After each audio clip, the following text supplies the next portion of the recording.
In this video, we will use the formula for arc length and area of a sector to solve a few problems. So, if you have a circle and you have an angle, then you will have an intercepted arc. Alright, so this part of the circle I'm going to call the intercepted arc. If r is the radius, and if we call s the arc length, then it turns out that s is going to equal r times theta, where theta is the central angle in radians. It has to be in radians, not degrees. Okay, so the arc length is the radius times the angle in radians. So with that in mind, find the length of the intercepted arc if the angle is 3 pi over 4 and the radius is 16. Well, the arc length should equal the radius times the angle. Alright, 4 goes into 16 4 times, so that leaves 4 times 3, which is 12, so 12 pi. Easy peasy.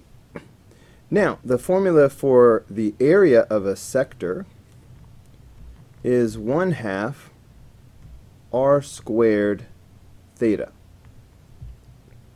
So, find the area of the sector if the central angle is 3 pi over 4 and the radius is 16. Okay, so the area of the sector should be 1/2 16 squared times 3 pi over 4. Alright, it's just a matter of simplifying this down. Alright, I am going to use a 4-function calculator to help me out. Let's see. Think of this as 16 squared over 1. So in the numerator I have 16 squared and 3 pi. In the denominator I have 2 and I have 4. Now 16 squared is 256. So I have 256 times 3 pi. And here I have 2 times 4. Okay, so 256 times 3 is 768. So I have 768 pi over 8. So 768 divided by 8 is 96. So that means the area of the sector is 96 pi.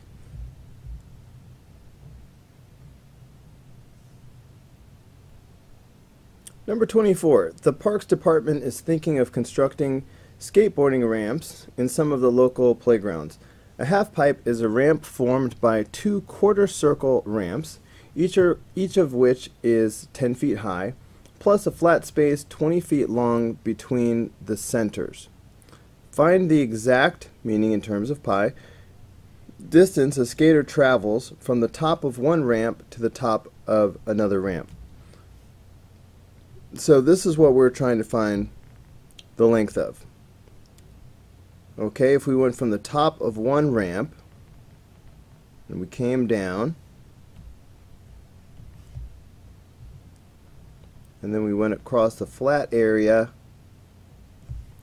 and then we went back up to the top of the other ramp. Alright, we are looking for that total distance. Obviously we have the 20 feet in the middle, so that's no problem.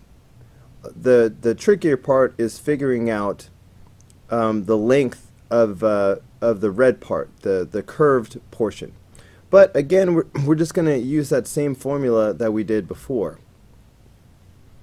Okay, because this length is the intercepted arc of this angle that is 90 degrees, but we need it to be in radians. So hopefully you can understand that this angle is pi over 2 radians. Okay, it's half of pi. So the formula for arc length says that the arc length is r times theta, as long as theta is in radians. Now the radius is 10. Okay, you can see it indicated right here. That's the radius of the circle is 10. So the arc length should be 10 times pi over 2. Well, 2 goes into 10 5 times, so that means that the arc length is 5 pi. So what we have here is, okay, this is 5 pi, and this is 5 pi. Alright, these are the same. So we just have to add it all up. So the total distance should be 5 pi plus 5 pi plus the 20 in the middle. So of course 5 pi 5 pi plus 5 pi is going to be 10 pi. So that'll be 10 pi plus 20 feet. Alright, that is the answer. Notice you cannot add these together and get 30 pi. Alright, because the 20 doesn't have a pi. Now, this video is still short, and this other little part at the end is not worth making a whole video out of, so I'm just going to tag it on to the end here, even though it's a completely different concept. State the quadrant, or if it falls on an axis, state the axis for the terminal side of angle beta given the following constraints. This is a unit circle. Remember that every point on the unit circle has coordinates cosine theta, comma, sine theta. So cosine is the x value and sine is the y value. So anywhere that x is positive, cosine is positive. And anywhere x is negative, cosine is negative. Alright, same for sine and y. So every time I say sine, you should be thinking about y values. Every time you see cosine, you should be thinking about x values. So when they say that the sine of beta is greater than 0, in other words, sine is positive, well, where are the y values positive? The y values are positive in the first and second quadrants. So it narrows it down to quadrant 1 and quadrant 2. Then they tell us that cotangent is negative. Cotangent is less than 0. So, well, remember that cotangent is just the reciprocal of tangent. Okay, so they are going to be positive and negative in the same places. So remember that tangent, and therefore cotangent, is positive in the first quadrant and the third quadrant. Tangent is negative in the second quadrant and in the fourth quadrant. And that's because, remember that tangent is y over x. So in the first quadrant, that's positive over a positive. So you get a positive. In the second quadrant, the y values are positive, where the x values are negative. That a positive divided by a negative is a negative. Down here you have a negative divided by a negative, and so that's a positive. And in the fourth quadrant, the y values are negative, but the x values are positive. And a negative divided by a positive is a negative. But I don't want you to have to go through that analysis every time, so just kind of memorize that tangent is positive diagonally and negative diagonally. Okay, so anyway, the cotangent is negative. Therefore, tangent is negative. Therefore, we are dealing with either this quadrant or this quadrant. So which quadrant satisfies both conditions? That is quadrant 2. All right, I'm using my colors here because if I color one condition in yellow and if I color the other condition in blue, the green will be the answer. For number 26, cosine is negative. Cosine is an x value. So x values are negative in the in the second quadrant and in the third quadrant. So far we've narrowed it down to one of these two. Now on the other hand, the sine has to equal 0. So if sine is 0, all right, let's talk about the coordinates. The coordinates of this point at the top, this would be 0, 1. And the coordinates right here on the side would be -1, 0. And then down here at the bottom would be 0, -1. Now, remember that sine is the y value. Okay, so the y value is 1 right here.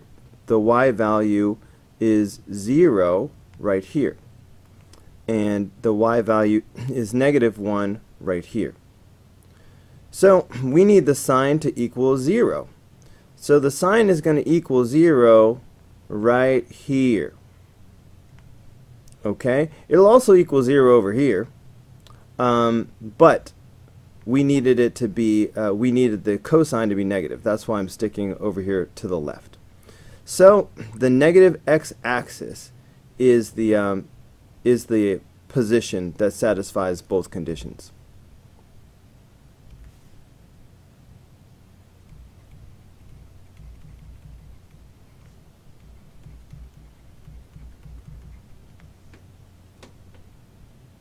Remember that cosecant is the reciprocal of the sine function, and secant is the reciprocal of the cosine function.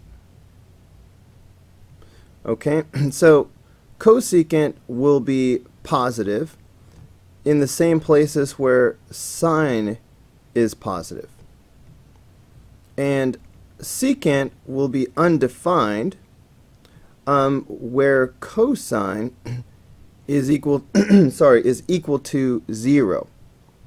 All right, because if you try to take the reciprocal of 0, that's how you wind up with undefined. Okay, so undefined and 0 wind up being reciprocals of each other in a way. Okay, so this is what we are really going to look for. Where is sine positive and where is cosine equal to 0? So sine is a y value. Y values are positive above the x-axis. So far that narrows it down to the first and second quadrants. Now, where is cosine equal to 0? Well, cosine is an x value. So look at this point right here at the top. This would be the point 0, 1. That 0 is the cosine, all right? Because the cosine is the x value. That means this positive y-axis is the place that satisfies both conditions. We're above the x-axis, so the y values are positive, and the cosine is equal to 0. Cosine is also equal to 0 down here, as this would be the point 0, -1, and there's your cosine. But it doesn't satisfy the first condition, so it has to be the positive y-axis. All right, last one. Tangent has to be positive. Tangent is positive in the first quadrant and in the third quadrant. So tangent is positive. Secant has to be negative. Secant is the reciprocal of the cosine function. So where is cosine negative? Cosine is an x value, and x values are negative to the left of the y-axis. So cosine is negative over here. Alright, the green shows you the overlapping area, which is the third quadrant. Kabam! Alright guys, that's going to do it for this video. Go ahead and click here in the red apple to watch the next video. Click in the green apple to subscribe, or click the yellow apple for the full playlist.